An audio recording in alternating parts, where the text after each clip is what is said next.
tardes, gracias por acompañarnos hoy aquí en Vida In. Sobre todo, si es tu primera vez, créeme, es para nosotros un honor tenerte entre nosotros. Qué bueno que aceptaste la invitación de esa persona que te la extendió. Y si te aventaste solo y nadie te invitó, gracias, te felicito por tu valentía, tu coraje de dar ese paso. Esta es tu casa, queremos que te sientas cómodo, cómoda. Y que al término de esa reunión tú puedes decir, mira, no sé si creo necesariamente todo lo que ellos creen, pero me sentí bien, fue cómodo, no fue nada raro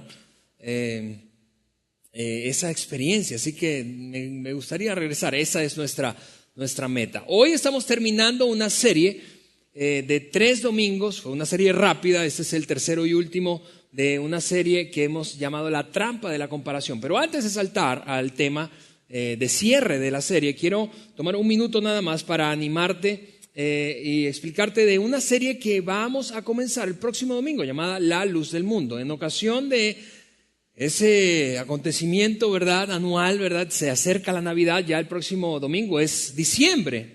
Entonces vamos a abordar un tema navideño en algún sentido. Vamos a comenzar esta serie de varios domingos para hablar de algo interesante desde el punto de vista de la comprensión y el significado de lo que es la Navidad realmente. Más allá de las celebraciones, más allá de que esa época nos provoque un movimiento emocional, algunos nostalgia, algunos se reúnen con sus familiares o gente que hace mucho tiempo que no ve, algunos no pueden hacerlo, pero más allá de las celebraciones, vamos a hablar de quién está para ti en este tiempo de Navidad. Será una serie especialmente útil para invitar a gente que hayas tenido en mente, así que invita a alguien y tráetelo el próximo domingo a el inicio de nuestra serie La Luz del Mundo. Bien, habiendo dicho eso, ahora sí vamos a echarnos un clavado en este cierre de la serie La Trampa de la Comparación. Esa serie que comenzamos, te decía, 3 semanas atrás y que aborda un tema bastante obvio después de leer el título, ¿verdad? Y que al principio yo pensé que yo solamente luchaba con compararme con otros, pero me di cuenta que es una tendencia común, es una tendencia tuya, mía, independientemente de cuál sea tu sistema de creencias, independientemente de cuál sea tu etapa de vida, tu realidad financiera, la situación por la que estés atravesando. No importa si eres un chavo que está en secundaria, prepa o en la universidad, si estás soltero, si tienes pareja, no la tienes, si estás casado o divorciado o eres viudo, o incluso si estás a punto de retiro, tú sabes, en esa etapa ya por encima de los 60, 65. Sin importar cuál sea la etapa de vida, esta es una de esas tendencias recurrentes, una lucha personal, en algún sentido es una de esas luchas secretas que tendemos a compararnos con otros. Y lo que hemos dicho en las semanas anteriores básicamente se resume en la siguiente frase: nadie gana cuando me comparo. Absolutamente nadie gana cuando me comparo. ¿Por qué? Porque siempre hay gente que tiene más, siempre hay gente más flaca que tú, siempre hay gente con más lana que tú, siempre hay gente con más oportunidades, con más educación, con un mejor trabajo, con mejores ingresos, siempre hay gente menor. Así que cuando tú ves a esos que han alcanzado más, que tienen más que tú, en algún sentido luchas con un sentido como de impotencia, ¿no es cierto? Y pierdes. Nadie gana cuando te comparas, pierdes.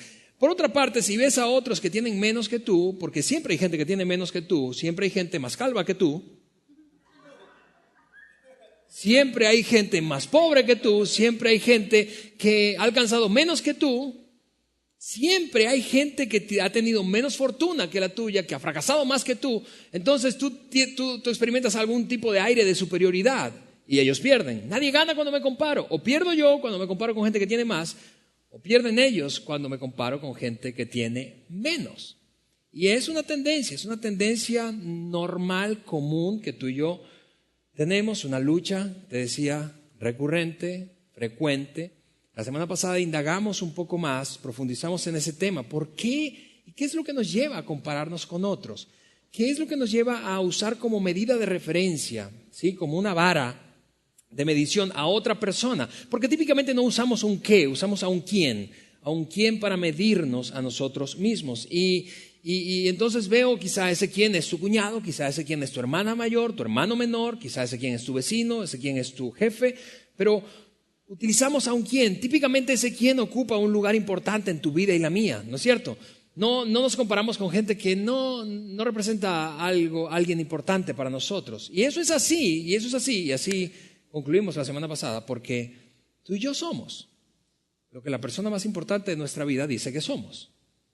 Tú y yo somos el resultado de la opinión, de las palabras, de la actitud de otro que es importante en nuestra vida. Tú y yo somos lo que la persona más importante de nuestra vida dice que somos. Si no estuviste aquí la semana pasada, te animo a escuchar o ver ese mensaje en nuestro canal de podcast o en nuestra página web o en nuestro Facebook. Porque creo que la semana pasada tocamos una fibra sensible en nuestra vida interior. Hoy quiero tomar el resto de los minutos que quedan para concluir la serie y compartir contigo una solución, una herramienta práctica para evitar caer en el juego de la comparación. Extraeré esa solución de una parábola, una historia que fue contada por Jesucristo y documentada por uno de sus biógrafos. Este fue Mateo, uno de los 4 biógrafos de Jesús, mientras él enseñaba a un grupo de personas y enseñaba ciertas parábolas, historias ficticias para promover algunas lecciones que consideraba vitales cuando se trataba de la vida en general. Esta en particular creo que tiene el potencial de sacarnos o de evitar que caigamos en la trampa de la comparación. La narró Mateo y la escribió en el capítulo 25 de su libro. Antes de saltar a leer esa parábola, quiero aclarar en una frase qué es una parábola. Una parábola es como una especie de cuento con moraleja. Una parábola es ficticia, una parábola es una historia inventada. Una parábola no es real.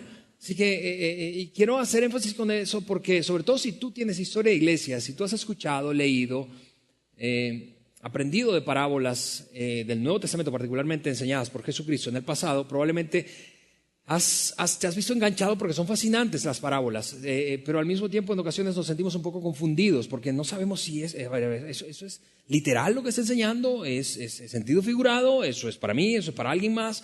Las parábolas son y fueron utilizadas por Jesús como un cuento, una historia ficticia para enseñar un punto, uno solo, una gran lección, no 8 como tendemos a hacer los pastores y predicadores que enseñamos 8 puntos de una parábola.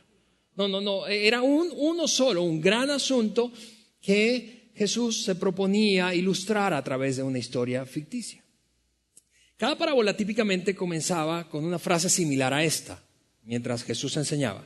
La frase típica de inicio de una historia ficticia para ilustrar y enseñar una lección de vida era esta: el reino de los cielos es semejante a. El reino de los cielos se parece a. El reino de los cielos es como lo siguiente. Esa frase servía para comunicar que las lecciones que estaba enseñando Jesucristo a través de historias ficticias llamadas parábolas pretendían mostrarnos cómo veía Dios la vida. Cómo veía Dios la vida en general, tu vida en particular, mi vida en particular. Cómo veía Dios las relaciones, los desafíos que enfrenta el ser humano, pero mucho más importante aún, cómo nos evalúa Dios a la luz de los principios que Él ha establecido para vivir. El reino de los cielos es semejante a, es básicamente, comunica, a ver, así está la cosa desde la perspectiva de Dios. ¿Cómo estás tú? Eso básicamente es una parábola. Esa en particular, la que voy a compartir contigo en un momento más, ya sé que estás ansioso, ¿cuál es? Suéltala a ver, que has dado muchas vueltas para soltar la parábola. Pero esta tiene un final abrupto. Eso me lleva a una cosa más respecto a las parábolas. Algunas parábolas Jesús tomaba tiempo para explicar el significado o la lección que encerraba esa historia. En algunos casos no hacía eso, en algunos casos la gente quedaba como, ¿what? ¿Y luego? Y se iba. Esta es una de esas. No se fue, siguió enseñando de otro tema y otra historia. En algunos otros casos tomaba tiempo a solas con su círculo más cercano, su círculo íntimo, conocido como los discípulos, y les hacía una pregunta: a ver, ¿tienen idea de lo que estaba yo enseñando allí? Y ellos decían, ni la menor idea. Y entonces se las explicaba a ellos. Ese no es el caso. Esta parábola tiene un final abrupto y para quienes están familiarizados con la lectura bíblica, no habrás notado que muchas veces en ciertos fragmentos de la Biblia, específicamente en las parábolas, tiene un título que pues ilustra, muestra de qué va a hablar. La parábola de la que voy a compartir tiene como título en la mayoría de las versiones bíblicas la parábola de los talentos. la parábola de los talentos. Ahora, quienes están familiarizados con la lectura bíblica y sabes o has escuchado de esta historia, tú ya conoces el fin, ya tú dices, ya sé cómo va a estar la cosa. Ok, solo un dato más respecto a la parábola antes de leerla. Talento. La palabra talento, en el tiempo en el que fue escrita esta historia, significaba o se refería a una unidad de medida monetaria. Repito eso, una unidad de medida monetaria. Podía ser una unidad de medida monetaria expresada en oro o en plata. Básicamente esas dos opciones. En oro, una cierta cantidad específica de oro, una cierta cantidad de plata. Un talento equivaldría hoy en nuestros tiempos más o menos a, darte una referencia fácil, conocida. Imagina una casa en el norte de la ciudad, para los que están en su ciudad, una casa en una zona residencial de tu ciudad, en donde vivas, en cualquier país o ciudad vivas. Pero aquí en Saltillo, una casa al norte de la ciudad, más o menos de 3 recámaras, 2 baños y medio y 200 metros cuadrados de terreno. Eso era un talento, ya ahí sí se cuenta, ¿cierto? Ya estás pensando, ¿mi casa no vale eso? Ok, más o menos esa era la medida específica. Un talento equivalía a 1,5 millones, 2 millones de pesos. Y puedes diferir conmigo, no, eso no está tan caro, está bien, el tema no es inmobiliario, solo te estoy dando una referencia aproximada de lo que significaba un talento. Así que aquí estamos, capítulo número 25 de Mateo. Él escribió lo que escuchó de Jesucristo mientras enseñaba esta famosa parábola de los talentos. También, dijo Mateo, o Jesucristo, eso está dicho por Jesús, escrito por Mateo, también el reino del cielo, ¿recuerdas? El reino de los cielos es semejante a, también el reino del cielo puede ilustrarse, y dice también porque ya viene hablando de otras parábolas, también el reino del cielo puede ilustrarse mediante la historia de un hombre que tenía que emprender un largo viaje. Reunió entonces ese hombre a sus siervos, tenía varios siervos, recuerda, es una historia ficticia, no es real. Reunió a varios de sus siervos y les confió su dinero mientras estuviera ausente. Él se iba de viaje y le dijo, a ver, vengan acá y les voy a repartir una cierta cantidad de dinero a cada uno de ustedes y quiero confiar. Es importante, esa palabra es clave, confiar. ¿Qué significaba confiar recursos? Lo mismo que para ti y para mí significaría confiarle recursos a alguien cercano, bien sea un trabajador, a un familiar, pero a alguien que le confías recursos, básicamente esperas que administre esos recursos tal cual como tú lo harías o mejor, ¿no es cierto? Tal cual como tú lo harías o mejor que tú. Así que eso es confiar. Continuó escribiendo Mateo lo que escuchó de Jesús. Lo dividió en proporción a las capacidades de cada uno. Lo dividió en proporción. Cierta cantidad le entregó a uno de acuerdo a sus capacidades, cierta cantidad le entregó a otros de acuerdo a sus capacidades y así sucesivamente. Al primer siervo que vino, le dio 5 bolsas de plata. ¿Ya sacaste la cuenta? 5 casas. El equivalente, pues. 5 bolsas. Ahora, así que imagina esto, de acuerdo a su capacidad. A ese dijo, tiene un montón de capacidad, le voy a dar bastante dinero o recursos para administrar. Confío en que lo harás bien, porque conozco tus capacidades. Sé de lo que eres capaz. Sé que tienes una alta capacidad y le dio 5 talentos o bolsas de plata o 5 casas en el norte de Saltillo. 2 bolsas, al segundo le dio 2 bolsas de plata, a este te doy un poco menos, tú tienes una gran capacidad, te doy 5, a ti tienes buena capacidad, no tanta como aquel, pero te doy 2.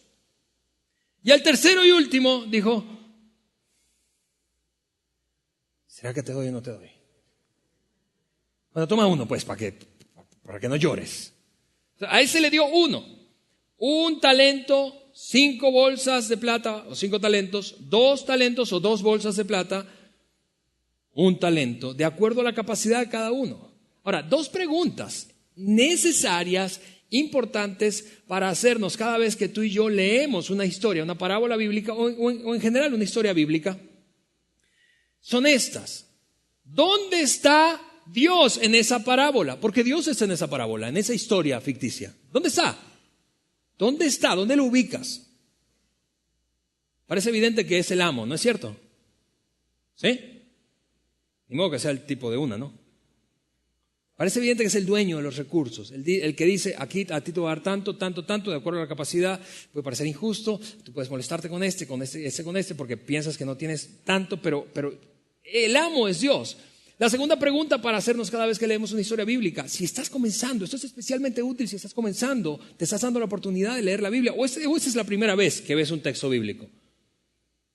La segunda pregunta es importantísima, no solamente dónde está Dios en esa historia, sino dónde estoy yo en esa historia. No yo, Alejandro, tú. ¿Dónde estás tú en esa historia? ¿Dónde estoy yo en esa historia que se está narrando allí? ¿Dónde estoy yo? ¿Cuál de los tres personajes que restan eres tú? Bueno, yo voy a asumir que eres el de 2 bolsas, ¿está bien? De plata. ¿Por qué? Porque vamos, tú no eres tan bueno como para que te den 5, pero tampoco eres tan malo como para que te den 1. ¿No es cierto? Vamos, hay gente que tiene más capacidad que tú. Eso es un hecho de la vida. Esto se parece bastante al mundo en el que tú y yo vivimos. Tú y yo somos el de 2 bolsas llenas. El de 2 bolsas llenas de plata. No somos tan buenos como algunos, no tenemos tanta educación como otros, no tenemos tantos recursos como ciertas personas, pero tampoco tenemos tan poco como aquel que casi no le dan nada.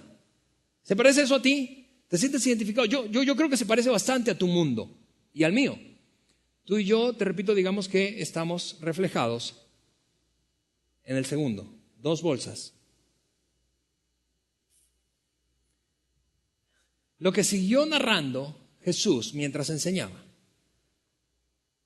empieza a revelar el resultado de esa confianza depositada en cada uno de acuerdo a sus capacidades. El primer siervo, esto es lo que hizo. El siervo que recibió las 5 bolsas de plata comenzó a invertir el dinero y ganó 5 más. En otras palabras, le echó ganas. El tipo realmente tenía capacidad y fue capaz de duplicar la inversión que se le había confiado. El recurso no era suyo, tú y yo ya lo sabemos por la historia, pero fue capaz de administrar tan bien que duplicó aquello que había recibido. El segundo, al que le dieron 2 bolsas, también salió a trabajar y ganó 2 más. Así que esta persona era evidente que tenía una capacidad de reproducir bastante dinero o recursos, y este también tenía la capacidad de reproducir la cantidad que tenía en sus manos.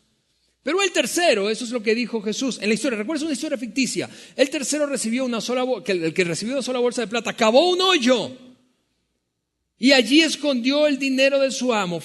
Enterró el dinero. Ahora tú puedes estar pensando, ¿a quién se le ocurre hacer eso? A ese tipo. ¿Quién hace eso? ¿Quién recibe dinero que no es suyo? Imagina la cantidad de dinero. Supongamos, te repito, que oscila entre 1,5 millones y 2 millones de pesos. ¿Quién en su sano juicio toma ese montón de lana y lo entierra en el patio de su casa? A menos que vivas en 1920, en tiempo de revolución, tú no enterrarías eso en tu casa. Porque en principio es sumamente peligroso. Quien te ve allí enterrando eso te lo va a bailar. Y podemos seguir como indagando, imaginándonos, suponiendo qué llevó a ese hombre a tomar una decisión tan tonta. Bueno, ¿te das cuenta entonces ya por qué el dueño le entregó tan poco a este?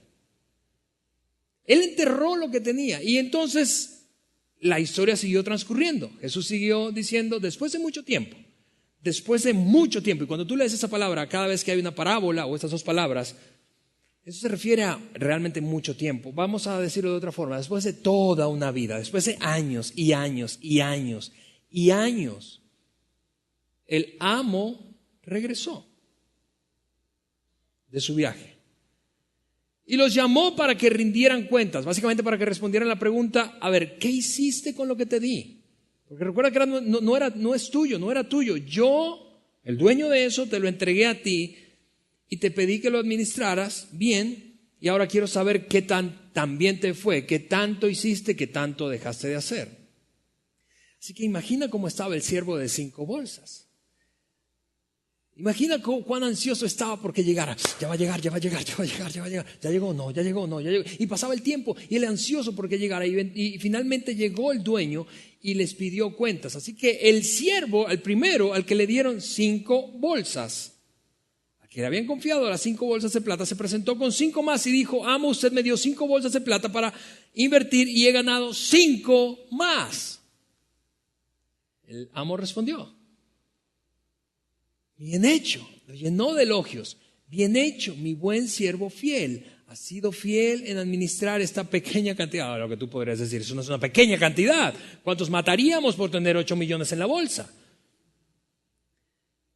Pero es una historia inventada. Así que no te enojes con el escritor, es una parábola inventada.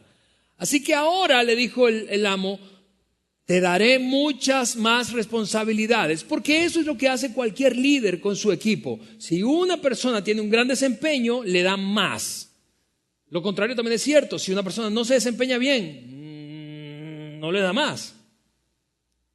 De hecho, correría con suerte si se queda formando parte del equipo. Se presentó luego el segundo siervo.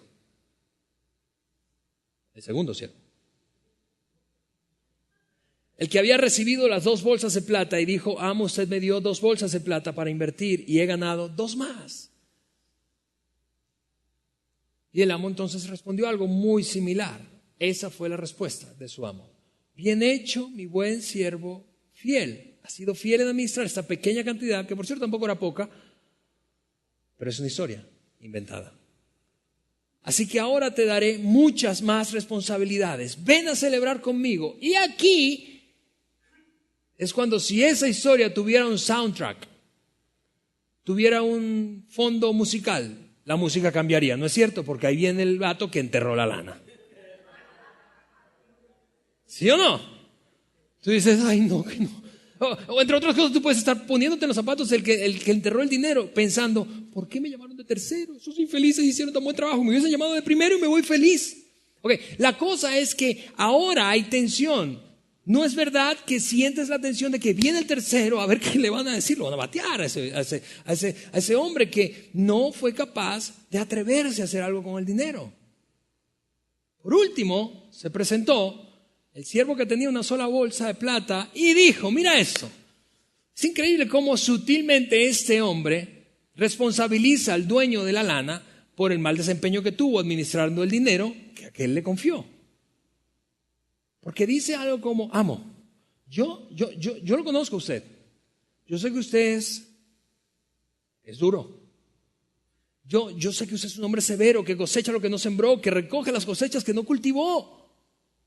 Es su culpa, la verdad. Vamos a comenzar, los otros, mira la diferencia. Los otros comenzaron diciendo, eso es lo que usted me confió y eso es lo que hice. Aquí está. Este dijo, a ver, antes de decirle cómo estuvo la cosa, yo quiero explicarle. Usted es un tipo difícil. O sea, para comenzar, pues.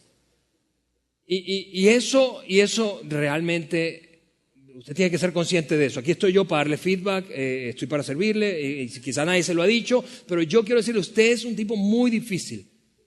Es culpa suya que yo no haya hecho lo que debía hacer. Tuve miedo, tenía mucho miedo, tenía miedo de perder el dinero, así que lo escondí en la tierra. Mira, aquí está su lana, no quiero rollo, de vuelta, llévese ese dinero y no quiero nada. Pero aquí hay un giro enorme en la historia, es drástico el giro.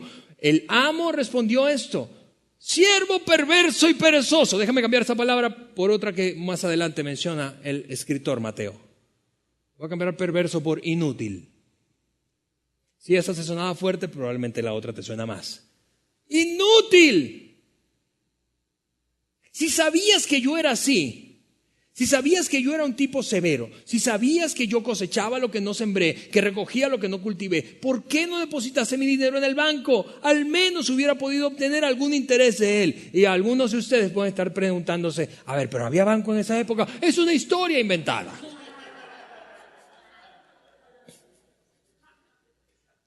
Para los más curiosos históricamente hablando, la referencia de la primera actividad financiera viene del Imperio Romano. Eso lo sé porque recuerden que yo antes de ser pastor era contador público y me enseñaron historia de las finanzas en mi carrera. La actividad financiera comenzó en Roma.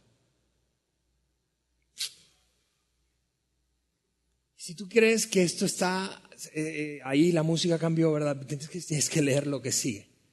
Entonces el amo ordenó, quítenle el dinero a este siervo y désenlo al que tiene las 10 bolsas de plata.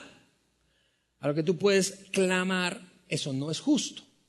Pero recuerda, es una historia. No es justo. ¿Cómo que le quiten ese poquito y se lo van a dar al desgraciado que tiene más? Es una historia. Pero esta parte que sigue a continuación empaqueta la gran lección de la parábola de los talentos. Eso es lo que dijo Jesús para ir cerrando su historia e ilustración. Porque a los que tienen, a los que usan bien lo que se les da, se les dará aún más y tendrán en abundancia. Pero a los que no hacen nada, escucha, la bronca del siervo que recibió una bolsa o un talento, una bolsa de plata o una casa, no es que se equivocó haciendo lo que debía hacer o invirtió mal. No, la bronca es que no hizo nada. Jesús dice, a los que usan bien lo que se les dará aún más y tendrán en abundancia, pero a los que no hacen nada se les quitará aún lo poco que tienen. Déjame interpretar esta parábola para ti en una frase, tomando esto, en una frase mucho más sencilla y memorable. Lo que tengo, amigos, es irrelevante. Lo que tú y yo tenemos es menos importante que lo que hacemos con lo que tenemos. Lo que tenemos no es tan importante como lo que hacemos con lo que tenemos. Lo que tengo es menos importante que lo que hago con lo que tengo. Y tal vez tú estás pensando, a ver, Alejandro, pues sí, está bien, tú lo dices porque tú eres predicador y se supone que tienes que enseñar eso que está allí en la Biblia, lo dices, pero realmente eso es injusto. ¿Pero quién dijo que la vida es justa? Vamos, tú y yo sabemos eso. Hablando de comparación, tú tienes menos que otras personas. Menos salud, probablemente, menos oportunidades has tenido, menos educación has adquirido, menos logros has sumado a tu bolsa. Tú tienes menos que otros. Así es el mundo, es injusto. Sí, pero es verdad, así funciona el mundo. Así también es cierto que tú tienes más que otras personas. Tú tienes menos que algunos y tú tienes más que otros. Tú y yo tenemos menos que algunas personas y tienes más que otros. Así funciona el mundo. La enseñanza de esta parábola en el fondo es esta: que a pesar de que tú y yo experimentamos una combinación de celos por aquellos que tienen más que nosotros y alivio por no tener tampoco como otros, la gran lección es que lo que tenemos es irrelevante. Lo que importa es lo que hacemos con lo que tenemos. Lo que tú tienes es irrelevante. Lo que tú tienes no viene al caso en esta enseñanza. Y tampoco en la vida, por cierto. Mira esto. Termina abruptamente la parábola, Jesucristo, con una frase loquísima. Eso es lo que dijo. Ahora bien, arrojen a este siervo inútil, al de uno que enterró la bolsa, a la oscuridad de afuera, donde habrá llanto y rechinar de dientes. Y ese pasaje nos ha encantado a los que nos hemos dedicado al tema de la iglesia y particularmente a la predicación, porque asociamos eso con infierno. Entonces imagina, ¿cuál sería la enseñanza? Que los que administran mal su lana se van para el infierno. Ok, vamos a orar y terminamos la reunión. Señor, gracias. Nada que ver, eso no habla de nada de infierno. La experiencia de rechinar dientes, tú y yo la conocemos. Es esa experiencia que muestra la frustración. Hubiese hecho eso. Hubiese tomado esa oportunidad. Me hubiese atrevido. ¿Cuántas veces tú has tenido esa sensación frustrante de no haber hecho lo que sabías o sospechabas debías hacer? Eso es rechinar dientes. Lo que está diciendo para cerrar la parábola Jesucristo no es que nos vamos al infierno si administramos mal el dinero. Algunos ya estaríamos 4 veces ida y vuelta. Lo que está diciendo es, amigos, no aprovechar lo que tienes, sin importar si es mucho o poco. No aprovechar lo que tienes, no hacer buen uso de lo que tienes, te va a dejar una sensación frustrante, porque eventualmente tú y yo rendiremos cuenta de lo que tenemos. Y ese hombre, llegado a ese punto, experimentó la frustración de quedar fuera de un círculo íntimo al que pertenecía, el círculo íntimo de los siervos y administradores de los recursos de un tipo que tenía muchísimo dinero, y ahora ya no es parte de él. La frustración, esa sensación frustrante viene cuando no aprovechamos lo que tenemos. No importa si es mucho o poco. El punto de la parábola, vuelvo a decirte, es que lo que tengo no es tan importante como lo que hago con lo que tengo. Lo que tengo es menos importante que lo que hago con lo que tengo. Ahora déjame ilustrarlo para ir cerrando nuestra conversación de esta forma. Yo tengo un librero aquí. Ese librero, imagina que ese librero ilustra tu vida. Ese librero representa tu vida. Es decir, tú tienes una cierta cantidad de tiempo, ¿sí? No importa si se trata del tiempo de toda tu vida o de un tiempo diario. Tienes una cierta cantidad de tiempo. Yo tengo una cierta cantidad de tiempo. Tú y yo tenemos una visión, un sueño, viendo hacia adelante, soñamos cosas grandes, así que estamos imaginándonos el futuro. Tú y yo tenemos cierta cantidad de logros, hemos acumulado, amasado algunos logros grandes, otros no tan grandes, no importa si fueron más o menos que otros, pero tú y yo hemos alcanzado algunas cosas.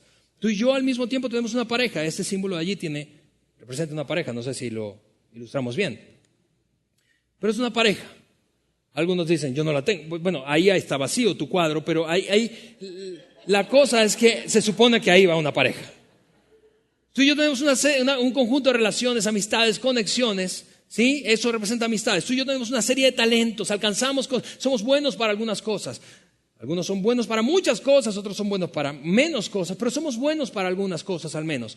Tú y yo tenemos una cierta cantidad de dinero, ingreso económico, no importa si es mucho o poco, pero tú y yo tenemos una cierta cantidad de ingreso. Tú y yo tenemos una educación, hemos alcanzado un nivel educativo. Tú y yo tenemos familia, tú y yo tenemos chamba, trabajo, o tenías, no sé, pero tenemos eso allí. Y tú y yo, esto que está aquí, conforma ese aspecto único de ti, que te hace quien eres. Esa combinación probablemente de tu historia con ciertas habilidades, ese no sé qué que te hace quien eres, que hace que tu librero sea único y no se parezca o no sea igual al de nadie más.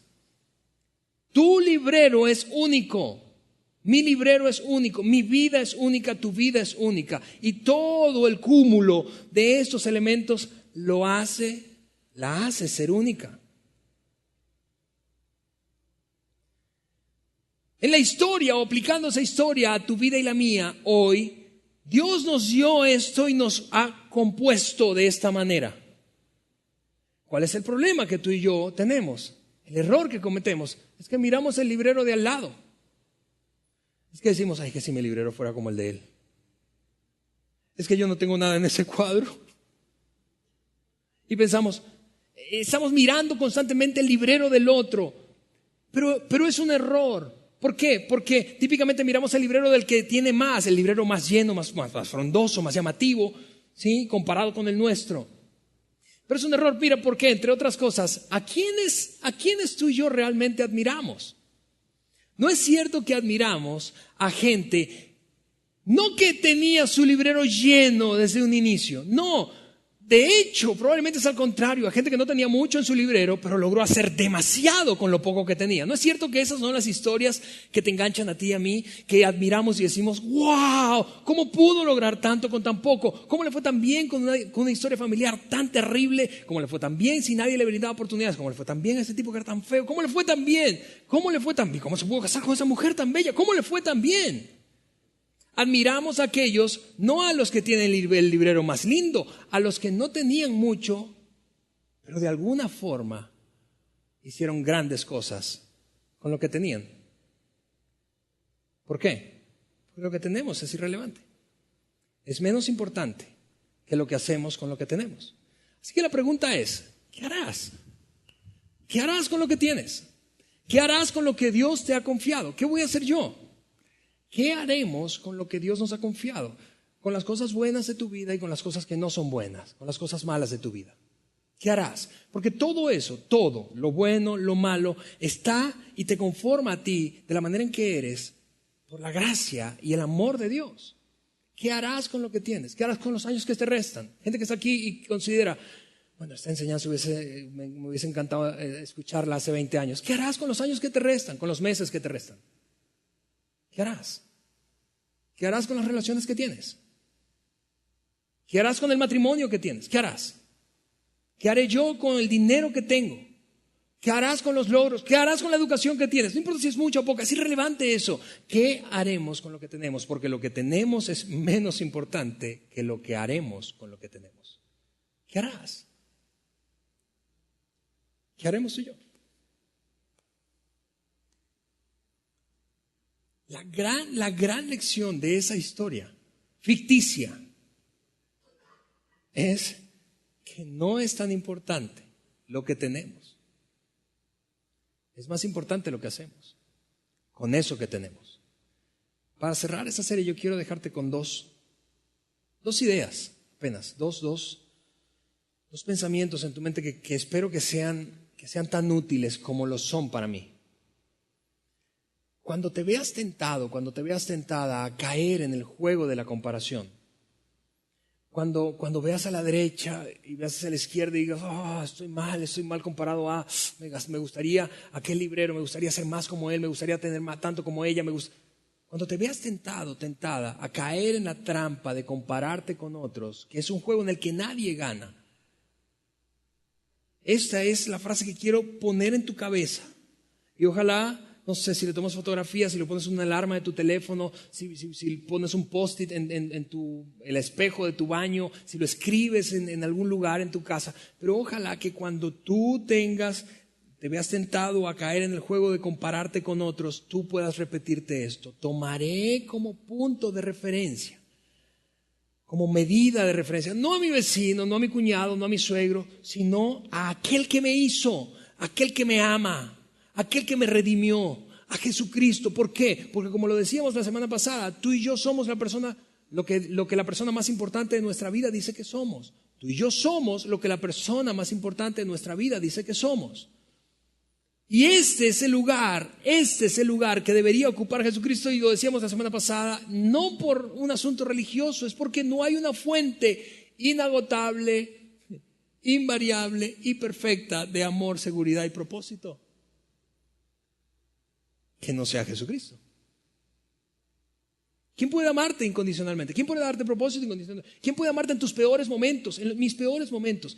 Nadie permanentemente, quizá alguien temporalmente, quizá alguien de a ratos, quizá alguien de vez en cuando, pero permanentemente, ¿quién puede darme aceptación incondicional? ¿Quién puede brindarme sentido de propósito y significado de vida? Jesucristo. Así que me negaré a tomar, el ejercicio es, porque me estoy viendo tentado, a ver el ejercicio del lado, a ver el otro.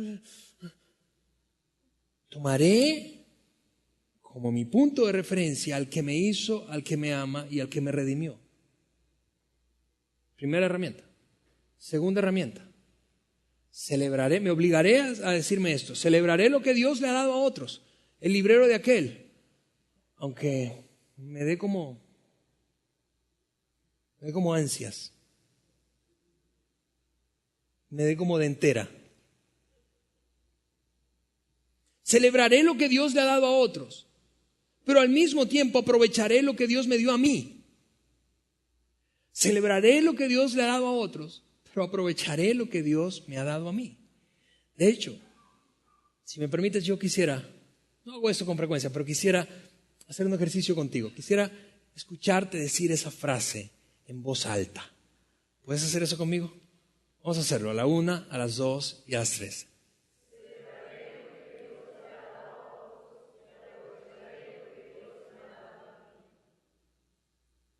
¿Cómo se vería nuestra vida? ¿Cómo se vería tu familia si vivieras de esa manera? ¿Cómo se vería mi familia si viviera de esa manera? ¿Cómo se vería nuestra empresa? ¿Cómo se vería nuestra ciudad? ¿Cómo se vería este país? Si celebramos lo que Dios le ha dado a otro, negándonos a caer en el juego de la comparación, tras el cual nos sentimos miserables. ¿Cómo se vería nuestro país si en vez de decimos, aunque me cueste, bravo, me alegro por ti?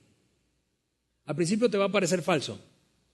Vas a sentirte hipócrita si no has acostumbrado a hacer esto, si no estás acostumbrado a hacerlo. Porque piensas, ¿cómo voy a aplaudir si lo que quiero es? Celebraré lo que Dios le ha dado a otro. Vamos, probablemente una tarea concreta sea que al término de esa reunión tú vas a levantar el teléfono y vas a marcarle a alguien y le vas a decir, te felicito. Celebraré lo que Dios le ha dado a otros y aprovecharé lo que me ha dado a mí. No enterraré lo que Dios me dio.